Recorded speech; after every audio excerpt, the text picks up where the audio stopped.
everyone. Welcome to Athena's Wellness Wisdom. This is a podcast that I'm creating, and this so happens to be my very first episode.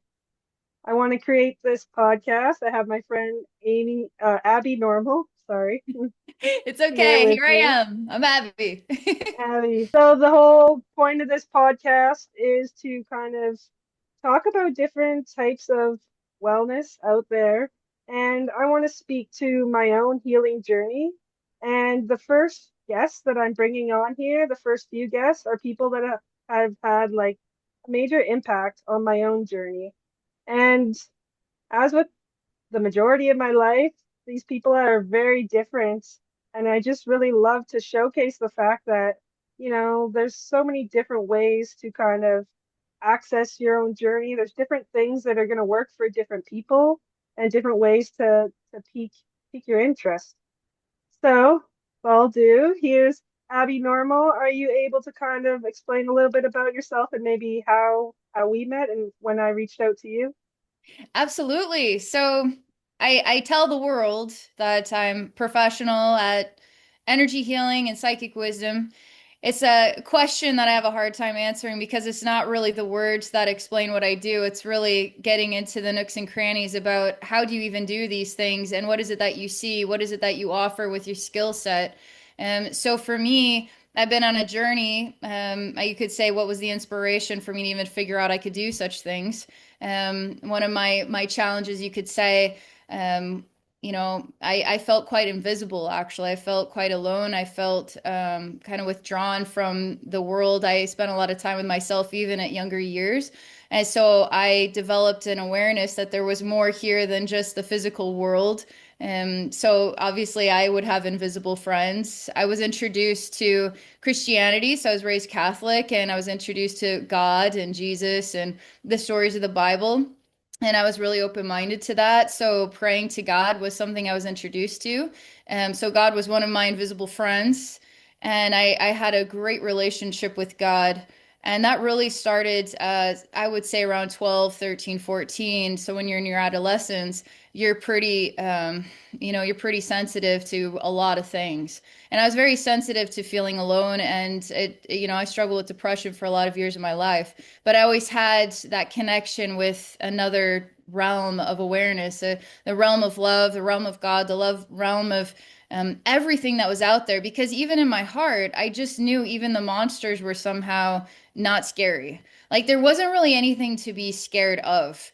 And I have been challenged in my life to explore what is really terrifying. And I've been able to conquer every single one of these tests with a simple method of just remembering that is the terror that's coming towards me in need of something, of my assistance.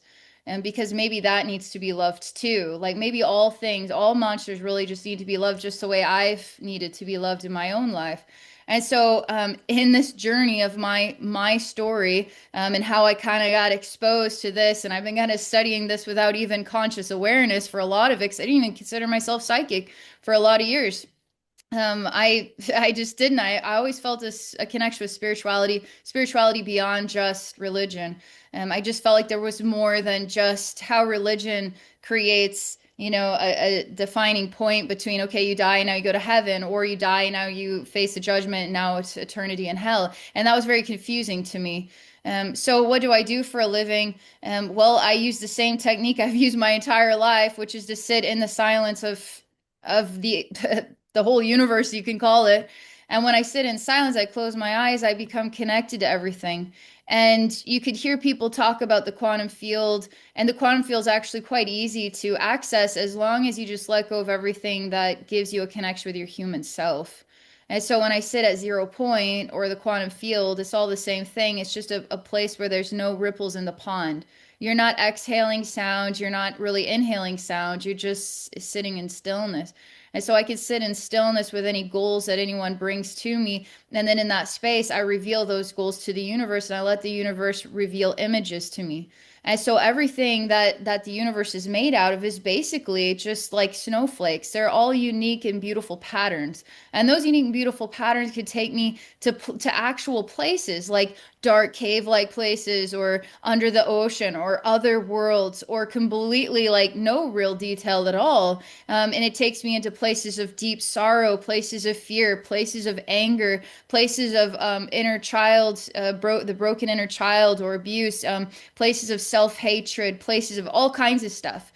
Because you're made out of sound, you're made out of snowflakes, you're made out of all of this incredible information. And so you and I are connected, right? We're all connected. What connects us?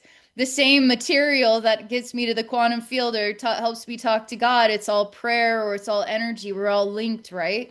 And so when I'm in this altered state, I become a part of that information space. And not everybody knows how to do it. So I'm here to do this for you.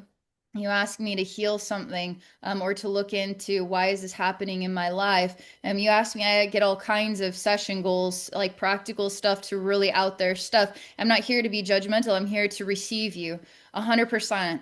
You know, that's like the Jesus nature is to receive people 100% and to be a good listener. And when I receive you 100%, that helps me to get the coordinates for what's going on in your like big snowflakes field, like what's going on in your whole totality.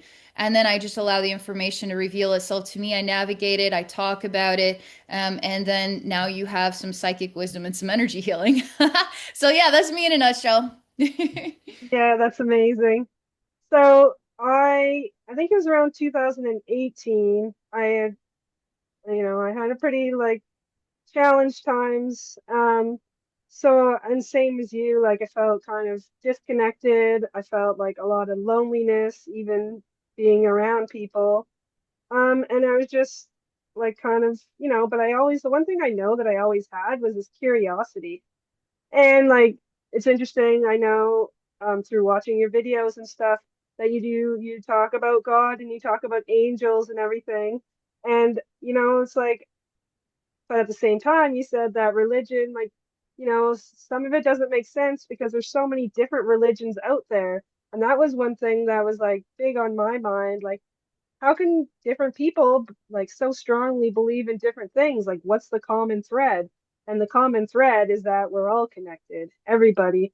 So, I mean, different people can use different words for their religions, but I mean, the basic principle is the same. And it's kind of having that thing that you believe in and that you connect to, and having, a friend there, someone that, yeah, you can connect with. And it's all on this energy field. So for me, it was actually animal communication that sparked my first interest. And that's what kind of led me into the realm of spirituality and learning about it, and then really resonating with it and connecting with this whole one consciousness, this whole fact that we're all connected. One thing that you said too, it's like, love, just the word love is just so important. And that's how we can all be connected. And that's something that when we're born, like that's what we strive for, that's what we need, that's our sense of survival. And um, so somewhere on YouTube, I found you in some of your videos. You've had a huge YouTube presence, and you do these channelings, and you speak, um, about all sorts of different things. Some people would say like there's a lot of like woo woo in there, so I know that it's not for everyone, but that's what sparked my interest because like and that curiosity, and it's just like so amazing. So for me, I was like, well, I gotta like contact this girl and see if I can like what is this soul journey? Like I need to see, like what she gets from me. And because at that point too, there's that little bit of I'm a little bit skeptical about about all of it, right?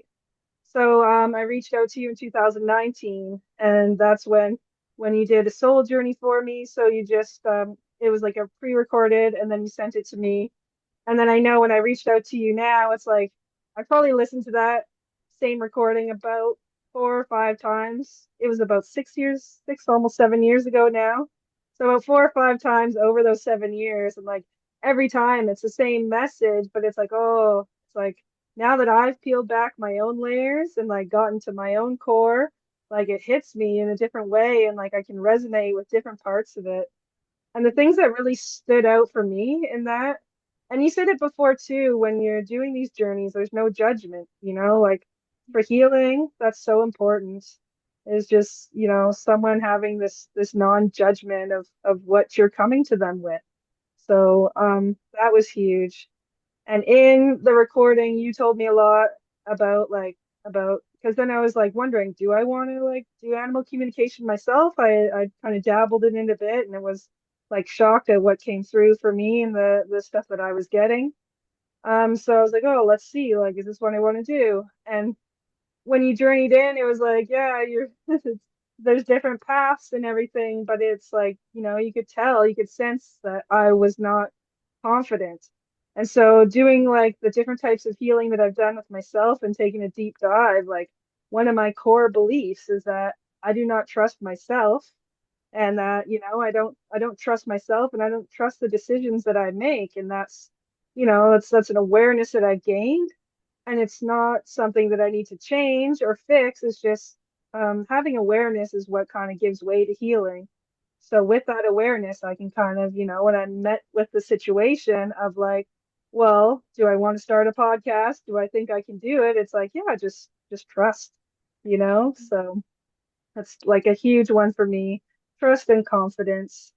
And then in order to do something like this, it's like I need to know the person I'm doing it with. Like I can trust them to kind of help me out and that non-judgment, is huge for me and being able to do this. So those are the things that stood out awesomely for me. So doing that soul journey, even at that time, it's like, okay, like, and then there's some stuff about my mom, like for anyone who doesn't know, my mom passed away when I was 14. So of course, like in the sense of talking about trauma, that is a traumatic experience. But before that, there was a lot also. And those traumas were just about a loss of connection, basically. And, just that attachment, basically. But yeah, so talking to you really kind of started off. Um, and in that, I guess another thing, like when I mentioned to you about now, it's like we kind of talked a little bit about symbolism, and then so the way I see a lot of what you're talking about, like, and the quantum field and snowflakes even, it's like it's different ways of like symbolism, and it's like everybody's going to have a different way that they connect with things, but yeah, it's just like it's following and trusting yourself when different things come up. So yeah, for me, it's like animal communication was a way, like it symbolizes just kind of the quantum field, and it symbolizes that we can connect with people on an energetic level and connect with the universe and everything on an energetic level. So I'm just kind of like wondering if you could talk to that a little bit and maybe like how symbolism in your line of work can relate to your inner workings, I guess. Hmm. Yeah, that word symbolism. That's a very interesting word, and I'd mentioned that to you in the email too, and because that's a lot of how I navigate information is going to present itself to me in the strangest of ways. And what it looks like to me, like a picture and holds 1,000 words, and what that looks like to me and what that means to me, it's really based on the raw energetic material. Like I don't get to decide that it means this because, well, just, it looks ugly and therefore it is ugly. There's a lot of broken, disturbing, ugly stuff that actually is just facing a hard time. And so it looks gross, but it really just needs nourishment and love. It's like your dirty dishes kind of look gross, but all they need is a little bit of love, right? And a little bit, a little spit shine on there, put them in the dishwasher, and yay, we're all better now, right? And so in the energy world, symbolism, like the desert, right? That's a really intense one. So if the desert is revealing itself to me based upon your goals, the desert isn't necessarily a place where things grow. Not in the human world, not in the energy world. The desert, just things don't grow there except special, unique things. So let's say the desert, as it relates to you, might say, wow, you're a one of a kind plant. You're a type of plant that can grow in really harsh environments and still survive. That says a lot about you, because if you're a cactus, you're having to be a certain type of plant that survives with very little water and has to, endure and then thrive somehow in a desert. But the desert could be symbolic of, let's say you're financially struggling and you're wanting to look at, well, what's causing this? And I wind up in a desert. It's like, well, you're in a desert right now, so I'll have to really navigate and dive deep into those energies to understand what this desert means to your request, your goals, what this means to you and your life lessons, what you're learning, how you're growing, like the cactus in this desert with these predicaments. It's like the story of Jesus too. So Jesus here is in the desert, and Jesus is tested. So what is Jesus going to become? Either be broken or become Jesus, right? And so when we're tested in these like desert times of our lives, we become wiser, more incredible people, or we just wither away, which isn't good about deserts either. So a desert, it's like a picture can hold 1,000 words. So if I'm looking at a desert, I'm not really going to know much more if I just look at, okay, well, it's just a desert, but it's deeper than that. Everything is so much deeper than just what it looks like at the surface. It's so much deeper. Just like you, just like me, we're all deeper than what we are at the surface. And so symbolism is a big part of how I interpret information because it reminds me of something. So sometimes, it reminds me of like a pretty disturbing cave. And so something is hidden in the dark, or you're going to have to go into the dark side of yourself to navigate this. But here I am. I'm going to bring the light. We'll navigate this together. So caves can be like dark places inside yourself. Caves can also represent, there's other lifetimes you can live actually in caves. And you can have a peaceful life in a cave, believe it or not. But caves can also be, wow, I've been living in a cave for so long and now I'm finally seeing the light. And it takes time now to acclimate to the very light that is, the light at the end of your tunnel.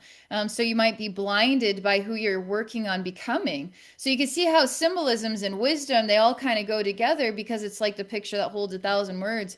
And when I teach people how to enter into the journey state, because I do that too, I don't just do it for you, but I also teach you how to do it for yourself. But when you enter the journey state, it's very common that, you're going to sit in stillness and you have to work on you don't need to be thinking about a dang thing right now. You just have to work on it. Don't even have to try. Like you don't even have to try anything.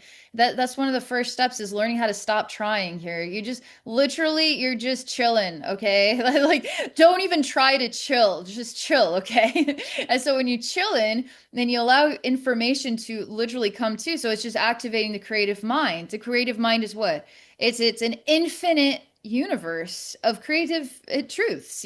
And so the finite mind, like the ego and the logic and all that, helps to build the solid structures, like my laptop and this conversation, right? We're having an exchange that, we set up a time. Here's the Zoom link and stuff. So that's logical mind stuff. But the creative mind created then Zoom or created the laptop, but we have to work hand in hand with the grounded human world recipes with the logical mind, but we also need the creative mind. And our world is kind of wants it to be practical, logical, because too much creativity could be cringe. Well, it's not cringe, it's like it's actually your birthright, it's your soul. Okay. So when you chill, then you close your eyes. And now the creativity comes to you. Next thing you know, you're gonna be looking at something weird like a rubber ducky, and you're like, okay, what? Like, what am I supposed to do with this? Everything is deeper than what's at the surface, okay? So you got to Hmm. chill some more and allow the image and the experience of that image because it's not necessarily always visible. You just know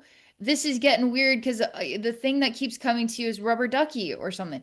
It's going to be strange like that.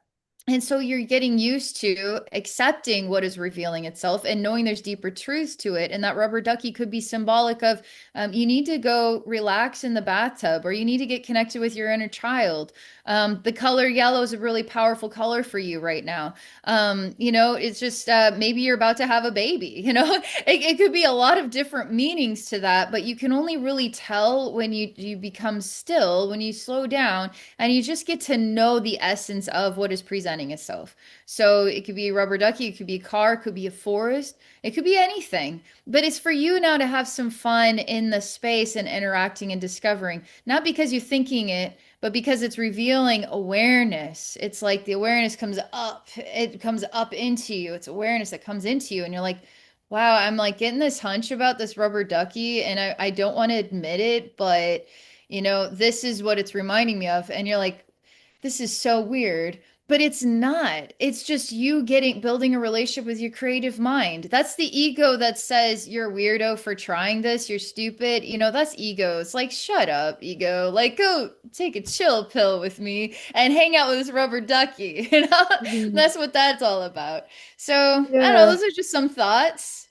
Okay, so that brought up some good things with me.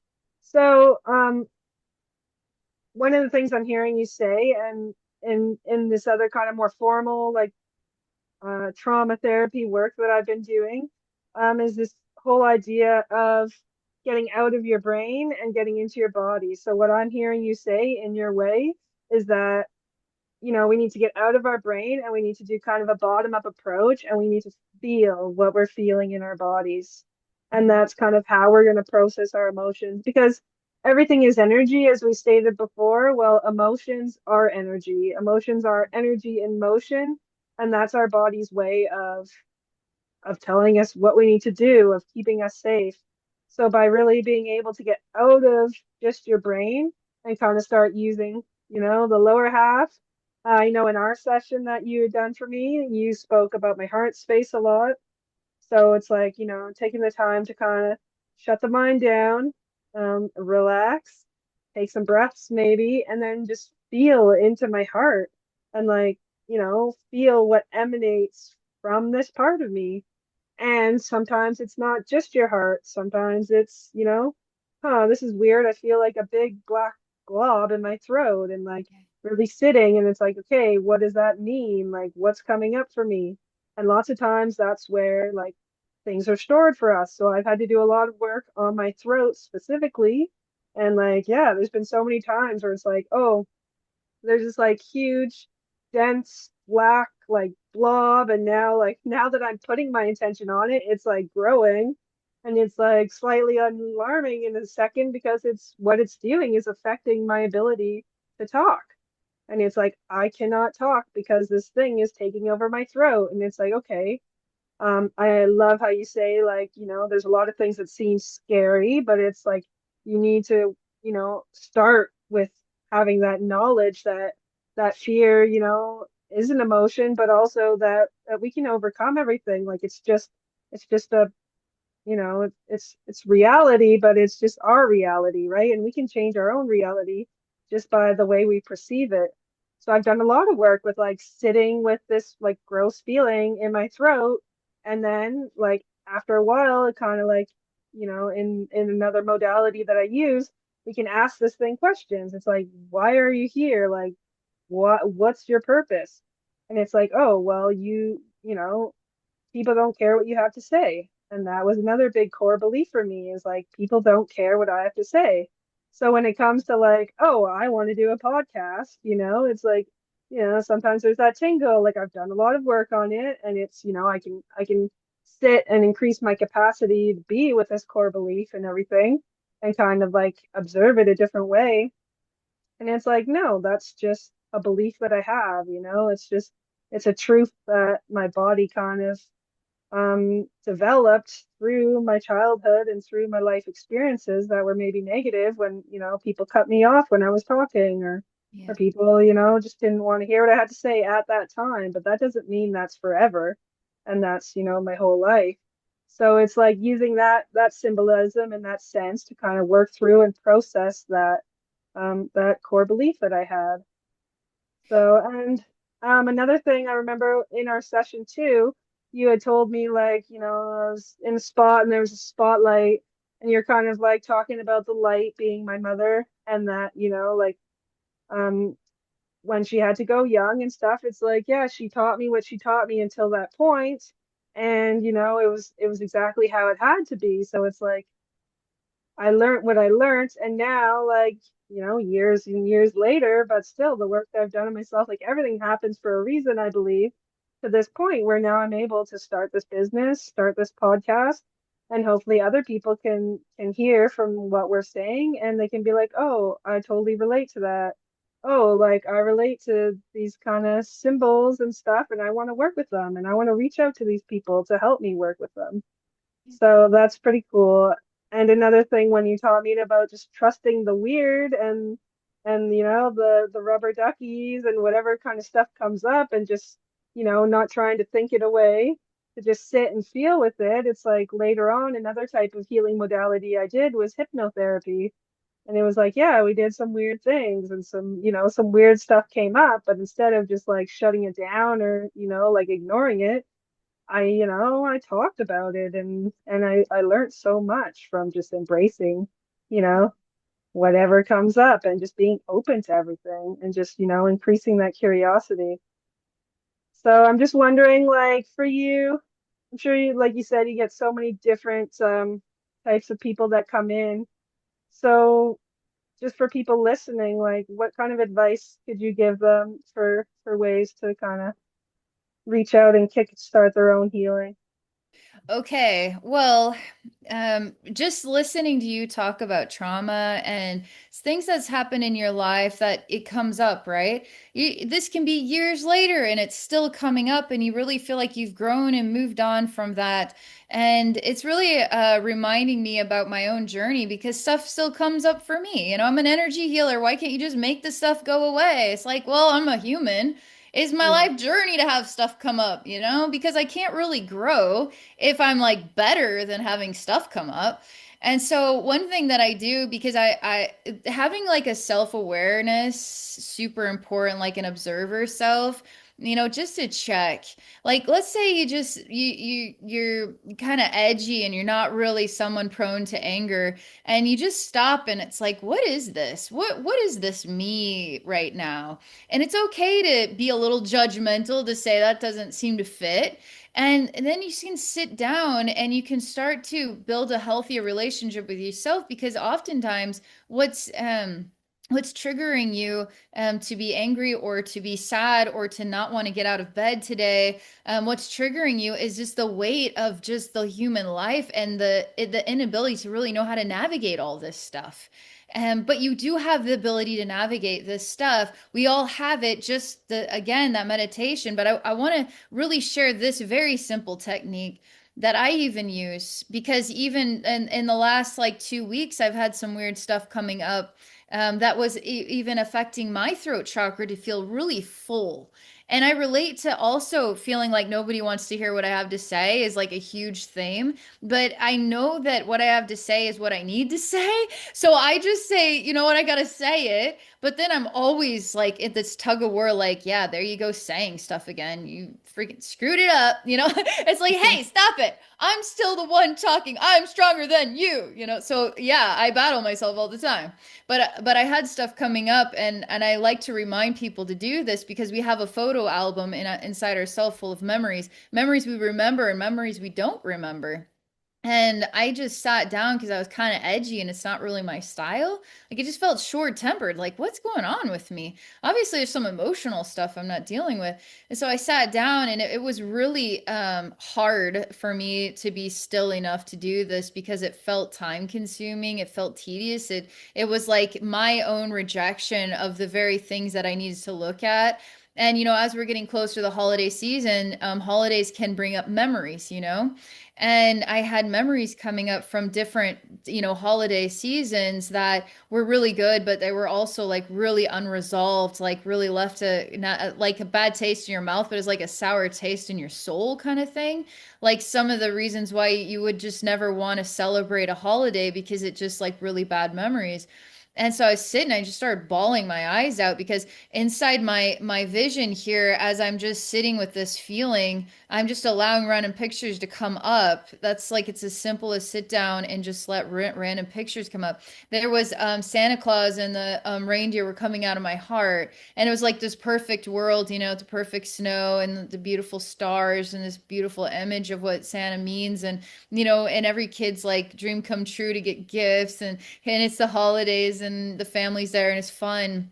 And I just started like the photo album. Do you remember this when this happened? And I just like it was so jarring, because I just felt it so loud and I hadn't thought about it in so long. And it was like, oh wow, yeah, I do remember when this happened. Why do we have to do this right now? Like why do I have to feel about this crap right now? And Yeah. so even my aggression, like, why are you so edgy? Okay, we need to sit down and deal with this. I don't want to deal with this. Okay, well, obviously.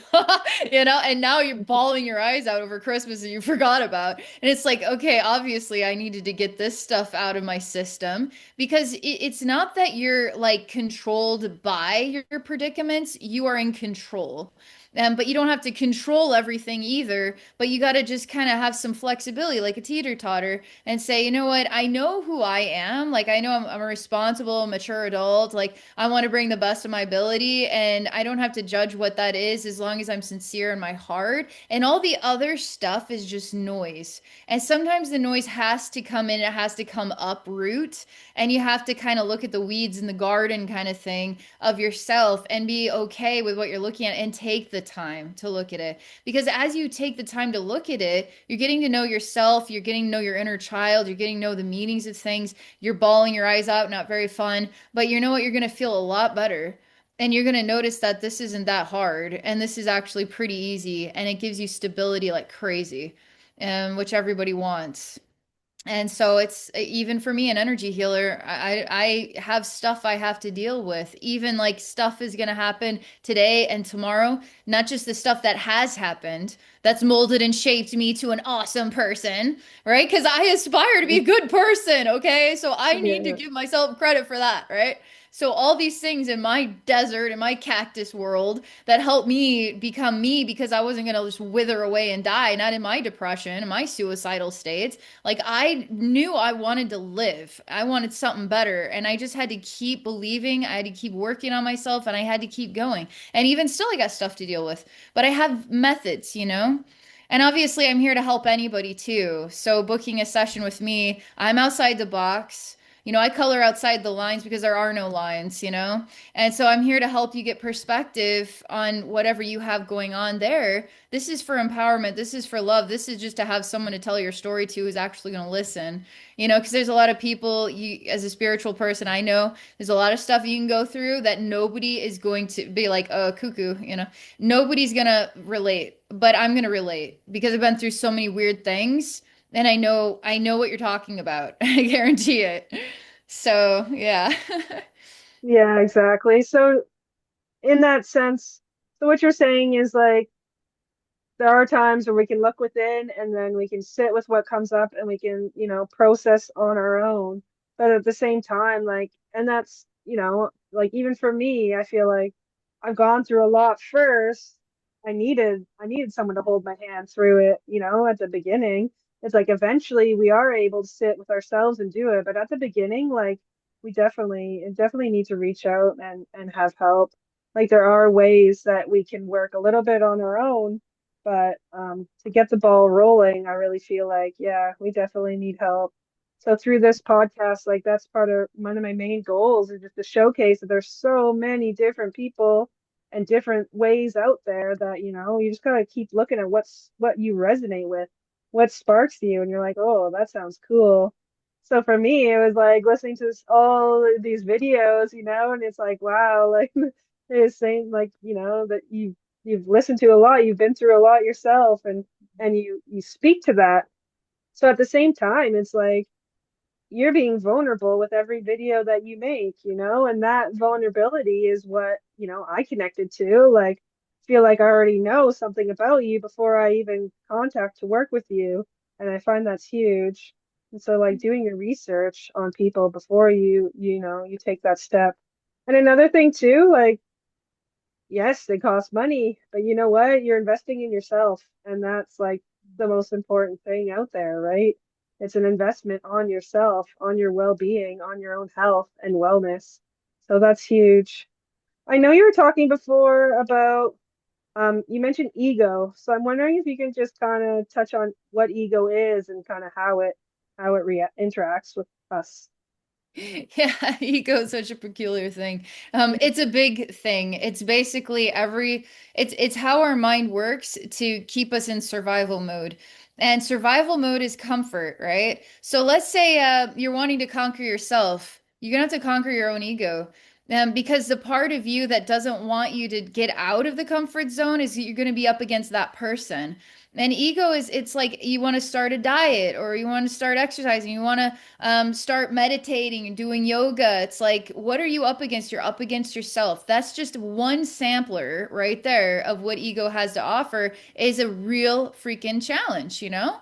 And so you got to be aware of that. But ego for someone like me, I know that like, okay, so this is a so ego has a spectrum, right? So ego could be quite superficial or pretty typical, like we're pretty familiar that ego could be like, oh, look at me and my shiny new car, and look at me, so ego can be so insecure that it has to surround itself with all these material things in order for you to see that there's worth and value here in this person.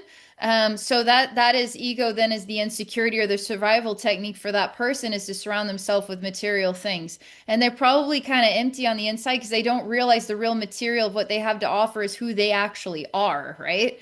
And so the ego on the other spectrum is going to be like what I struggle with. Like I'm worthless and nobody cares about me. Just dig a hole, crawl in it and die. That's like the depressed, suicidal mindset there. That's like where I will withdraw from society, which I have a very hermit-like nature. So it's pretty incredible even that I'm this conversational. I can put myself out there on YouTube because I'm constantly like, yeah, you're no, no, you don't, ego. I know I gotta speak, whether anybody hears me or not. I have to say this stuff. I know I have to say this stuff. So that's what my heart tells me. I'm just gonna do that thing. But I'm always just like, oh yeah, you just did that thing. You embarrassing, So I have to deal with this. But that's ego stuff, right? Because if I keep myself in this place where I have no self-worth, then I don't. I have no worth. Well, I do have worth ego. So I'm trying to get myself to some kind of healthy center here between, well, I don't need the material things to prove that I have worth and value. And I would rather just like put myself down completely. So then I just wither away because that's probably my divine truth. No, I got to find something in the center here that says, I'm worth it. And look at all I've done in my life. Look at what I've accomplished. I'm worth it. Look at me go. I'm worth it. So that's healthy ego because you got to compliment yourself. That's not like, oh, I'm worth it, because I said so. It's like, no, I'm worth it because I literally worked my butt off to be worth it, And if nobody knows that but me, I can still claim it because it's the truth. You see the material, the actual material wealth there that isn't actually made out of any material except the energy that I have to share, the energy that I'm made out of, the stories, the memories, the learning, the voice. I built this, I built this me with my entire life. And so that's healthy ego right there. Okay, great. So the way I'm hearing that is like ego is kind of our core beliefs. And when ego is unhealthy, it's kind of like we're stuck in our brain and it's Yeah. like kind of our limitations and everything that's stopping us from maybe feeling into what our heart really wants. But at the same time there is healthy ego, whereas, you can feel the worth, the yeah, your own worth and everything. So again, it's kind of like this disconnect between mind and body, and really it's like our systems as a whole, we have it's a mind body connection. Everything is really connected just within ourselves and within the whole. So one more thing that kind of comes to mind now is like when we speak of our own difficulties and our own traumas, it's like because we're all connected, there's also that kind of layer of like ancestral trauma, ancestral difficulties, generational. Can you talk to that at all about just, Yeah. yeah. Yeah. Okay, all right. So we're born, so we're gifted a kind of a blueprint, right? To what our style's going to be, what our weaknesses or our strengths are going to be. Our parents carry blueprints too, where we're going to have a mix of the mom blueprint and the dad blueprint. So there's male and female energy in each and every one of us. And so we're working through these blueprints of everything that made my mom or everything that made my dad and even brought them together then to create me. That's really special, right? And so I'm carrying the gift of the survival of my entire family tree. I am a survivor of my family tree. That's really special, right? And so it all depends on how you're going to fit into certain I guess behavioral patterns that you were inclined to have and your parents also have them. And so it's that self-awareness that am I going to follow in their footsteps or am I going to find my own footsteps? And so one thing that my parents really taught me, which didn't really wind up being, I don't think I've got it genetically, but my parents are very clean, they're very organized, and they're very hardworking. Well, I'm also hardworking, but I get so immersed in all the projects and things I want to do. So I have to be on top of the organization, the cleaning, in order to do all the projects, in order to maintain a sensible lifestyle. And so there's really good things that are going to come from those relationships that I might actually not carry, that now I'm inspired to carry. But there's always going to be conflicts too, because my mom and religion is so special to her, and that's her pathway. She speaks from the heart on that pathway. That's a Catholic upbringing that she had. My dad's very scientific, not religious at all. Had told me stories about past lives and things, so I come from some unique pathways here, and I'm not. I'm scientific, yes. I'm also Christian, like Catholic, yes, but I'm also me. And so I've got to be the best of me and then let my parents love me for who I am, right? And so there's going to be different challenges that are really going to affect us, like my parents are hardworking people and they had expectations of me, high expectations of me, and so I was very independent, and I wanted to be independent for them so they could do their things, I could get my things done, but I also felt that that also created disconnect too. And so there could be some things in the family here when it comes to hardworking or organization and cleanliness and connection, based on like how we navigate life and then how do we come together and share openly, honestly, this is who I am, that's who and come together and bring it together. So it's really, people are going to have really extreme experiences that are going to be passed down like child abuse. I don't relate to having I wasn't physically abused or anything like that. So that's not my story, right? But that's going to be other people's story. And it's not just they're the child of abuse. Now their parents were the child of abuse and then their parents were the child of abuse. So then how do you break the cycle? Well, you have to find out who you are. You're not the child of abuse. You find out who you are. Even if you were abused, you say, "Oh, I'm definitely I definitely was abused." It's like, okay, then that's your identity. You're abused.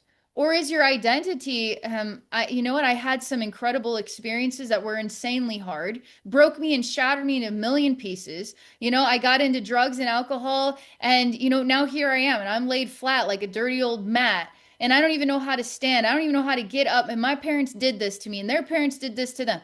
Okay, eventually you're going to have to step back and say, I'm so grateful for this trauma that I am actually kind of the laundromat here of all this crap. But I'm going to stand up and I'm going to find out who I am, not as an abused person, but as a healthy, strong, capable person. That's one of the hardest things you can do is realize that the attachment will hold you in that place forever. But you got to disconnect from your attachments to what didn't work and what was wrong and what was unjust and what made you do the things that you did. No, you made those choices because that was your lesson. To either fall in line and keep following through with that path, or to stand up and say, I'm different. I'm different than all these people. I'm different. I'm doing it differently. Some of the coolest stories come from people who they came from rock bottom, worst households ever. And they found something incredible inside themselves and they beat it all. Like they beat the system. They beat it. And that doesn't make them like they're proud, they're strong, they have a good voice, they have something worth saying, but that doesn't mean they don't carry the weight of all that garbage that's still coming back up, and now they're bawling their eyes out for some reason, and they're having to still deal with it, even though they're feeling like a lot stronger than they've ever felt, and they're now a leader and they're a strong speaker. But they're still hurting inside, because that stuff just straight up hurts. But it doesn't have to mean that you aren't who you are, and discover who you are, not based upon that connection that you have to just stay plugged into. You can just disconnect and say, that's who you are, mom and dad, or grandma, grandpa. That's who you are, but that's not who I am. You can do that to me, but I know who I am, and I'm not a product. This is not intoxicating my veins. This is not coming in, and this is not my compass. I know who I am. And so that's what I have to say about that. Yeah, so what I'm hearing is like that basically change is possible. Yeah. We're not stuck to who we think we need to be because of our families, because of our ancestors, because of where we grew up. That, everybody has this potential to change, and it's just it's not easy, and you gotta find it within yourself, and you gotta find your own motivations, and you need to find the help that'll get you there. But change is possible, you know. Change is possible. I will say the hardest thing about change is how bad it hurts to Hmm. actually stand up and actually start speaking differently. Like me having to start speaking differently because I was like very immersed in a suicidally depressed state, very immersed. And I was in that state, like negative self-talk and everything. And I was visualizing it, and I was really in a dark place for many years. Like I was in a suicidally depressed state for 25 years of my life. It's pretty hardcore. Like it's pretty impossible to believe that anybody would have endured such a thing. I can't even believe it even now when I look back, but I have times where I get immersed in that again. It's like, geez, how did I live like that? But one thing that changed it for me, which is the one thing I didn't want to say, because I used to say I want to die all the time, and I started to say I wanted to live. And so once I started to say I want to live, which is the last thing I wanted to say, because the truth was I didn't want to live. Well, I had to change the truth, right? And so when you start changing the truth, which is the one thing you don't want to do because it hurts so bad and the injustice is real, and then the reality of where you fell and what you landed into and what you became and how disgusting it all is, that it molds and shapes us into these people that have been abused or suicidally depressed or drug abuse and all that. You don't, it's like your truth, your pain is so real that you want to hold on to it and be that dirty dish rag because that's what happened to you. That's what you became. It's like the things have to change out there, not in here. They have to change out there for me to change. No, you have to change in here. And when you change in here, you change what's out there. And when you figure that out, which is kind of a disgusting, difficult moment, but once you realize it, now you're getting through the revolving door, and now you're taking ownership of a totally new life path just because you simply made a new statement. It's because you claimed it differently. Because the truth also existed that I always did want to live, and that's why I still was alive, you know? And so I have to Hmm. honor that truth too. And so, yeah. Yeah. Well, thank you for sharing that. That is extremely vulnerable. And basically it kind of like ignited one thing.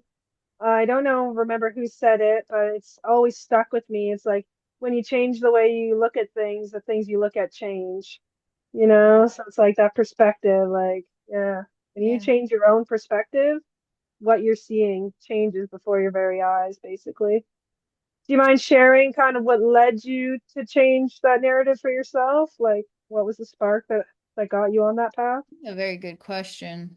I just remember that one of the ways that I would cope with it is I would just sit in the shower.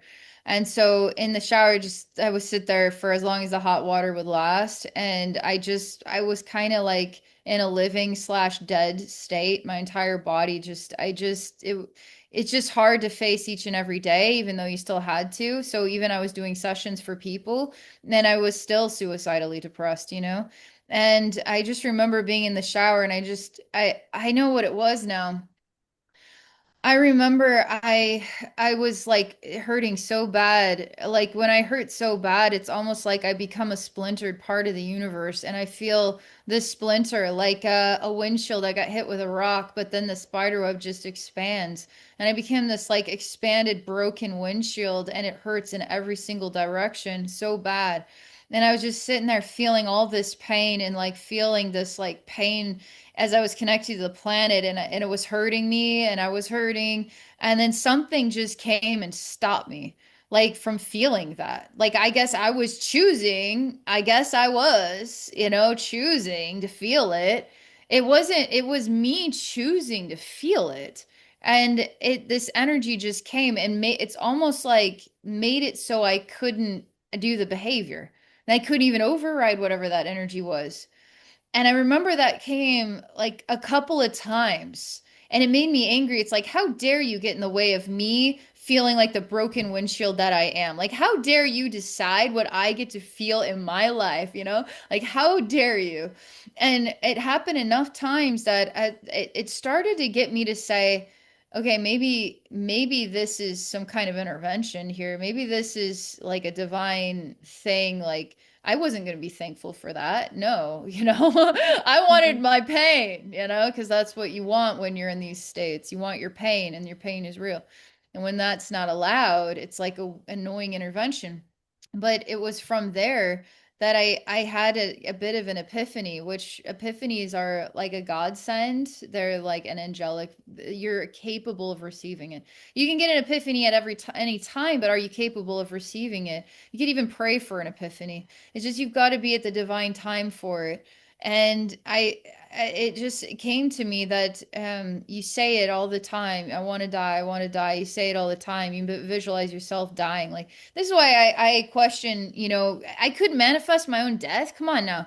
I worked hard to do that. No, I could manifest my own death, and I visualized it. I lived in it. I died many, many, many, many, many, many times. I could never attract it. That tells me that I have a purpose. I am meant to be here. I have a purpose. And so no amount of visualizing it is going to make it happen. And it was like this epiphany that's kind of interconnected with all of this is said, you know, we say this all the time, like, I want to die, but we never say, I want to live. We never, ever, ever, ever say this. And and then you sit with this weird moment where it's like, you're right. I never do say this because I talk to myself. And they're like, you're right. I guess I never do say that. And I was like, fine, I'll say it. Fine, I'll say it. And I said I wanted to live, and it was the weirdest feeling. It was the weirdest feeling because it was the first time I'd ever said in all those years. And that was probably 20 years in. And then those last 5 years was me working my way out because I had developed a lot of difficult like echoes. Like I could be walking in a grocery store and all of a sudden it's like I'm getting cut up with knives. Like I didn't make that up. I didn't decide it was going to be there. It's just like the echo from where the nucleus is, like I'm the healed part of myself walking away from who I once was, but that sound still can kind of come into myself in the future, which is my present day self, which a lot of that is so neutralized. It proves that if you don't give up and you stay focused, you stay consistent, what you actually want, what you want to conquer and who you really want to be, and you stay focused on that, you will truly turn your back on it as though that past never even existed. It's as strange to me now as like even talking about it's like, yeah, it's like I definitely that was not even just like yeah, I definitely struggled with suicidal depression. I lived as a suicidally depressed person from morning till night. And I pretended like I was fine, like Robin Williams. When I found out that Robin Williams ended his life, as like the happiest man, the most loving, like this guy who wanted to make the world a place full of smiling, happy people, killed himself. It's like that there's people like Robin Williams out there you would never know that are that in such a dark place inside themselves.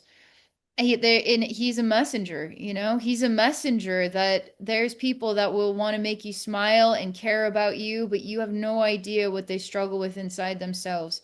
And I really related to him, and it made me so sad to see that he was gone from our world. And I saw myself as someone doing the same thing, like wearing a mask, but not really, because how do you just be like walk around sad all day so people can know you're like what you really are like? That's not who I wanted to be. I wanted to be happy. I want to make people happy. But I had to deal with me too, like the real me inside that I would never show anybody. And so that's some of the steps in the process that I had to take.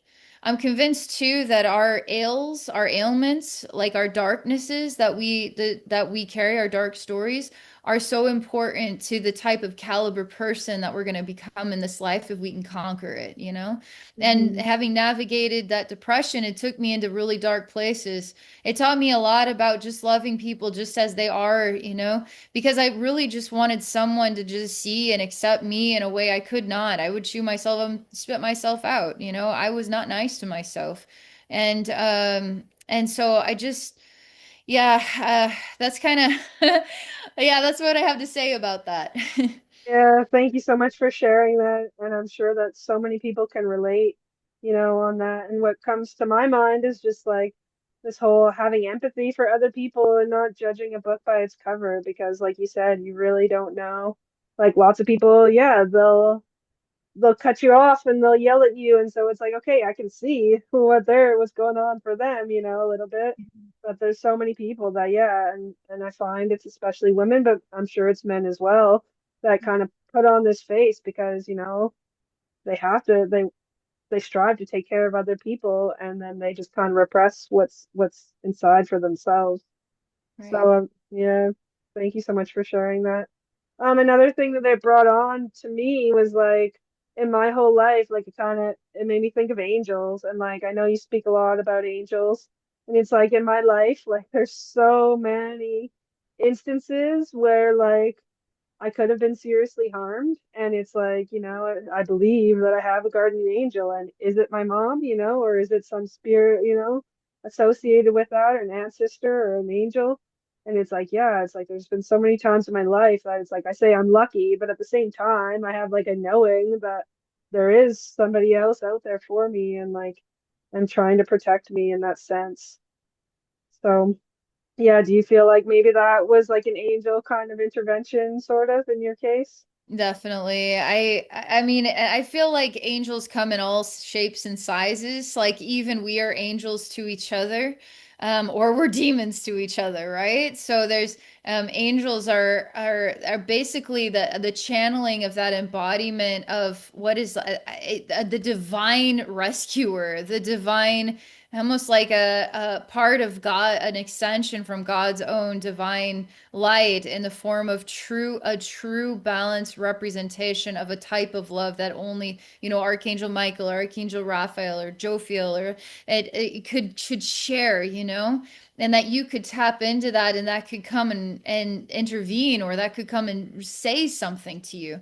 But I also find that there's so many incredible and unexpected and strange beings in the universe, you know, and we can call them alien beings, or you know, it really, when you start to just disconnect from the human self and you start to listen to what all's out there, it's like you know, what dimension are they? An incarnate being? Are they a consciousness? Like where they come from, what's their story? But you're gonna come across like it all, like it's all there from everywhere.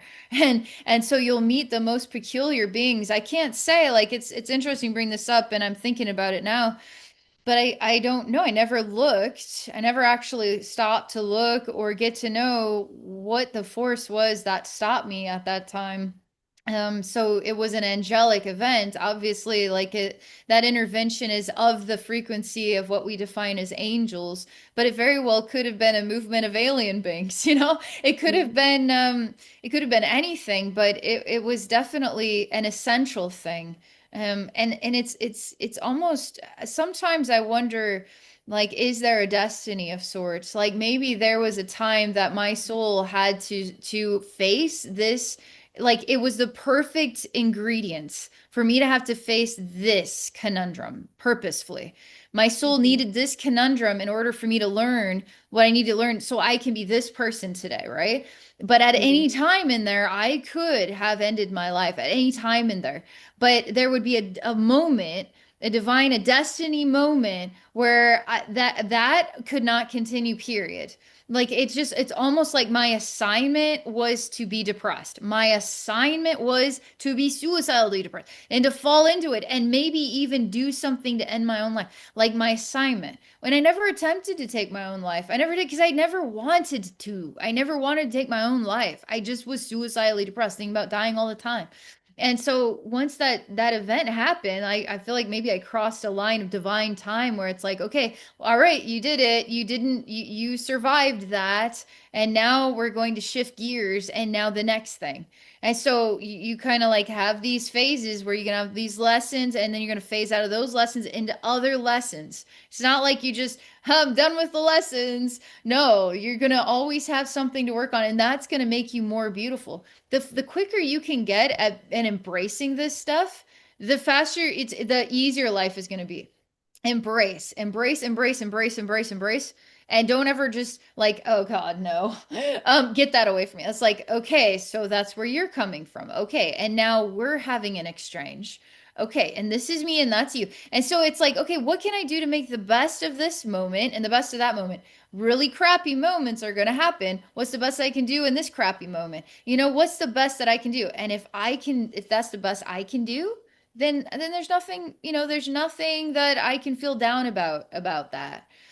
So was it an angel? I feel like the presence, that the influence was definitely angelic, and the influence was definitely divine time because it was time for me to phase out so I could have a different relationship with myself in my life. And because in some way, I guess maybe some part of me was ready for that, or it just was destiny, you know? Mhm. Yeah, exactly. Yeah, I've kind of I've heard the talk of it before and like listened to other people's stories and stuff where yeah, this thought of divine timing, this thought of like, we kind of plan out what our soul's gonna learn while we're on Earth, and then some of us do keep evolving and some of us get there and some of us, won't, and not in this lifetime, and then maybe they'll try again in the next lifetime or however you believe that works, right? And Right? it's just kind of like, yeah, again, you need to make that choice for yourself. It's so easy. Like, I know in my healing journey, it's so easy for me to like disengage sometimes and my body puts up these protective walls, and it's like, if I go into a certain spot and then I feel this intense grief, if I go in too hard, it'll be like I'll feel it for a moment and then it's completely gone. It's not, it hasn't been processed. My body is so good at dissociating, and I find lots of times too, like even if I'm in a session with someone and we're working on to this one thing, and then it's like my mind wants to describe it or something as its way to like to let it go, and it's like our bodies and our minds are actually so amazing at how they can keep us stuck in one sense, right? And Yeah. then also how they can heal when we allow it. So yeah, I think that's been a pretty amazing conversation so far. It Thank you so has. much. And yeah, Thank when you. you're going on talking about like other beings and stuff that you've channeled and stuff, so it's like anybody listening, like go find Abby Normal's channel. I'll put all the details there, and it's like so many cool things that you have experienced and places that you have visited, and like energetic conversations that you've had. It's so cool, and I really appreciate it, and I love it, and I love listening. And Thank you so much. yeah, thank you, and hopefully we can keep connecting and chat again. And thanks to all our listeners. And yeah, tune in again. I'm gonna cut the recording now. Thanks so much.